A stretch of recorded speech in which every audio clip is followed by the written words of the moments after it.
It's gonna look a little ridiculous. You probably will get some stares at the gym, but who cares? Your neck gains are more important than other people's opinions of you.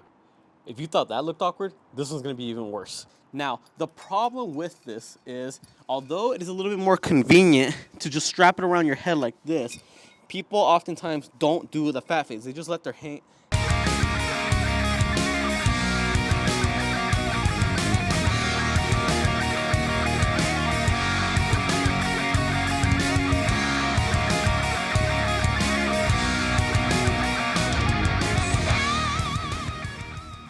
What's up, everyone? David here. Got a new video for y'all today. But before we get into it, if you haven't already, make sure to subscribe to the channel, hit the bell notification so you don't miss out on any new videos.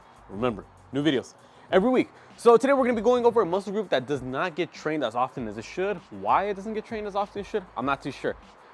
The neck. We're talking about right here. No one wants to be a noodle neck motherfucker. No one wants to be a pencil neck geek. Look at that. We gotta make sure we have a good, strong neck. And on top of that, we also want to build it up to balance out the physique. Think about it. Take a really good look at all these bodybuilders out there, maybe just your local gym bros, whoever. Look at the size of their head. Look at the size of their traps and their shoulders. Look how skinny their neck is. The neck should be proportionate, at least in my opinion, to the rest of your body. Your neck has muscles, so why are we not training this muscle group the same way we would everything else? Now, that's just for the aesthetic purposes. Now, we're talking about for performance purposes. We want to make sure we have a strong neck. What most people don't realize is your neck is also part of your spine. When we think about spine, what do we think? We think about our back.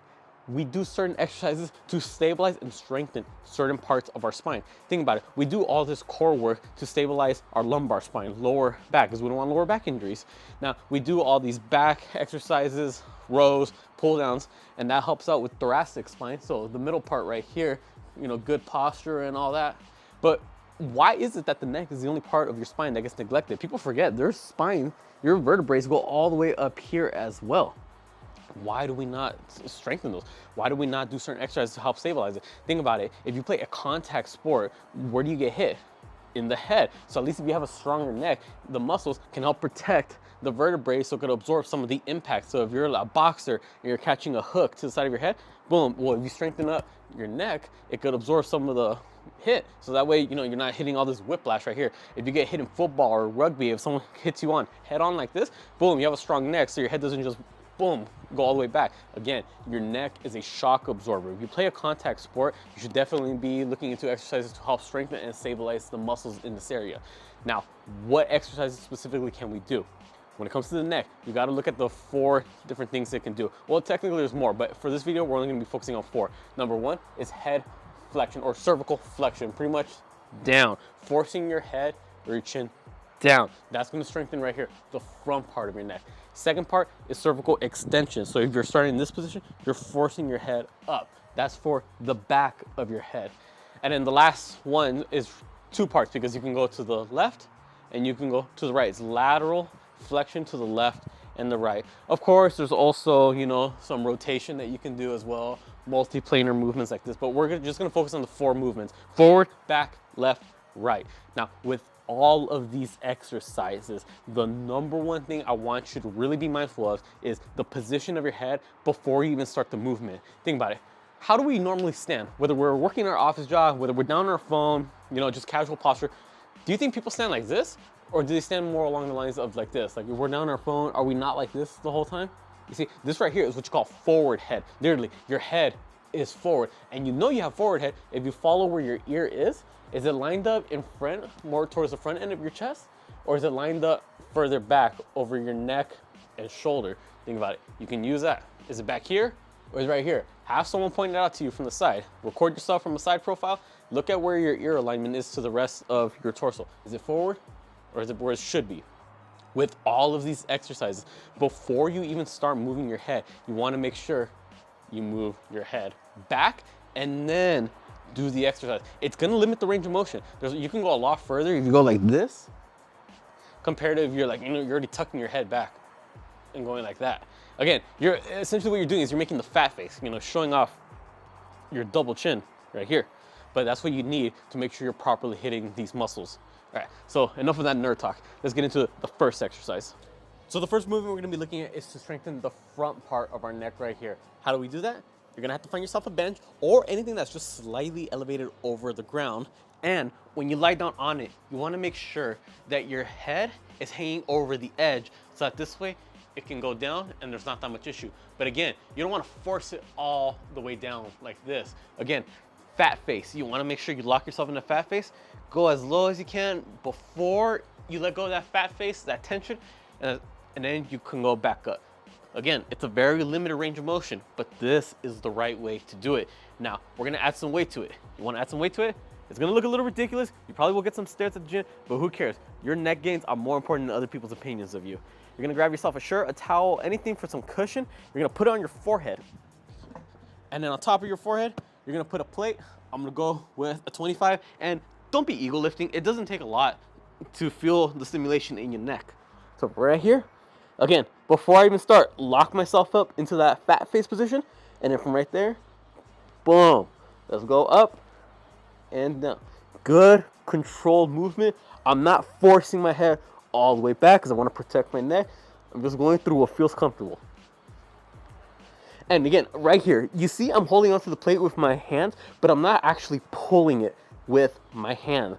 What I'm doing is I'm just using my fingers to keep it from sliding off my forehead in the first place.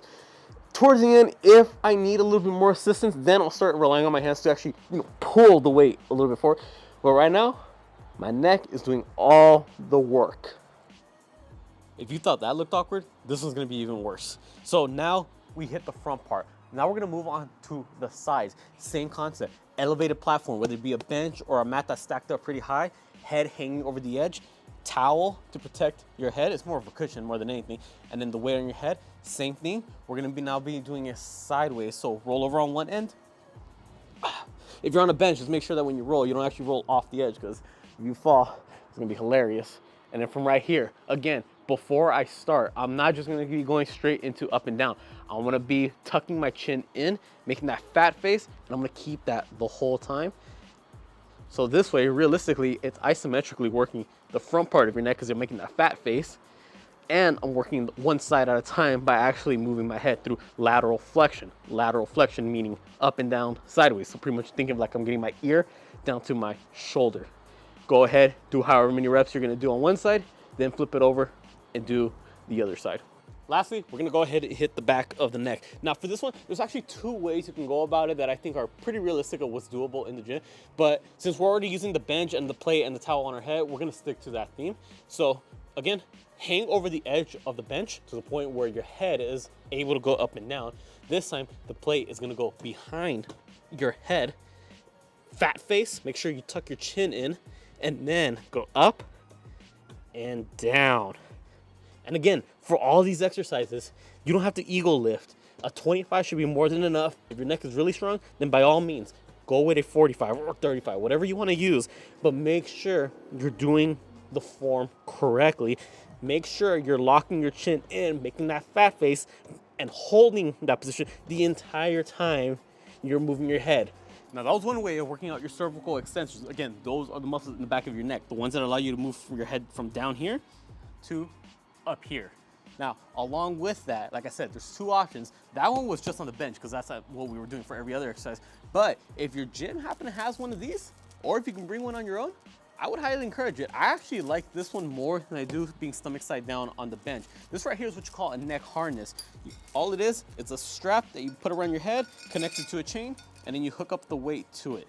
Now, the problem with this is, although it is a little bit more convenient to just strap it around your head like this, people oftentimes don't do the fat face. They just let their head hang like this. No, what you want to do is tuck that chin in and keep it like that the whole time as you're going up and down. And you see, it's a very, very limited range of motion compared to if I were just completely just drop my head and then go all the way up. No, tuck that head in, tuck the chin in specifically, make that fat face. Show off your double chin the entire time. There's nothing wrong with it. And then go up and down. And you see, I'm not forcing my neck all the way back like that. No, I'm just going through its natural range of motion, going as much as I can. I'm still feeling the burn, and I'm feeling the muscles behind my neck being worked out. That pretty much sums up 3 exercise variations you can do to target the major regions of your neck. Again, to target the front part, the cervical flexors, the ones that allow you to go from right here to tucking your head down. You're gonna lie on the bench, put the weight on your forehead and force your head up. Now, to work off the sides, the cervical lateral flexors, just turn sideways and then same thing. You wanna force your head down one way, get your reps on one side, flip it over to the other side, boom, same thing. And then lastly, to work the cervical extensors, the ones in the back of your neck, you got two options. Either you continue being on the bench, stomach side down, you put the weight on the back of your head and you go up and down, or you can use the neck harness, which is, for me personally, again, this is just me personally, that's what I prefer to do just because it's a little bit more convenient. I feel very awkward to be stomach side down on the bench. And plus, even if your gym doesn't have one, the neck harness is relatively small. You can fit it in your gym bag. It's not that big of a deal. Now, those are the exercises to strengthen the neck, which is what we want. We want to be able to have a big, strong neck, build up the muscles. It's going to help protect us in, combat sports or just any type of movement where you're going to get some type of impact, or you never know. Maybe one day you'll get in a car accident, and what happens when you go head on with someone? Boom, the whiplash. At least your neck could absorb some of that shock. But throughout the day, I know many of y'all be having some horrible ass posture. You're on your phone all day like this. You're in front of a computer all day like this. Maybe you're on your side like this again at night. Instead of going to sleep, you're scrolling through TikTok. Certain muscles get tight around the neck, so we gotta make sure we address those. So just a quick rundown. What are some good stretches we can do for the neck? Again, whichever ones you do, it's gonna depend on which muscle group you feel is tighter. If you have the front part right here tight, just head back, hand on the forehead, stretch out the front neck. Now, if you want a little bit more emphasis on either the front left side or the front right side, here's what we're gonna do. Head up, turn to the side, and you're gonna feel the stretch all along the left side right here. Now, if we wanna get the other side, again, same thing. Head up, look one way, and you're gonna feel the stretch all along the right side now.